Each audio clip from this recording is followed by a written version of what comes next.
ఓట్లు, ఎవరికి ఎన్ని ఓట్లు వచ్చినాయో అని వాళ్ళు ఓట్లు వేస్తున్నారు. ఎవరికి వేస్తున్నారంటే మొట్టమొదటిగా మన ఫిలిం సిటీ లేదా మన హాలీవుడ్, మన నటులు, మన కాస్ట్ అంటే వీళ్ళకి ఓటేద్దాం. ఎన్ని ఓట్లు వచ్చినాయో తెలుసా? 11 ఓట్లు వచ్చినాయంట. ఎన్ని ఓట్లు వచ్చినాయంట? 11. తర్వాత రెండోది తల్లిదండ్రులకి 3 ఓట్లు అంట. ఎన్ని ఓట్లు వచ్చినాయంట? 3. తర్వాత వచ్చినోడు ఎవరో తెలుసా? దేవుడు. ఎన్ని ఓట్లు వచ్చినాయి తెలుసా? 0. హేళన చేసుకున్నారు creator. Let's look at the numbers. All right, cast and crew are leading the way with 11 mentions. Moms are holding strong with 3 shout-outs.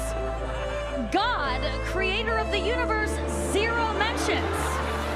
And Mario Lopez, host of Access Hollywood, 1. All right. No surprise in this godless town.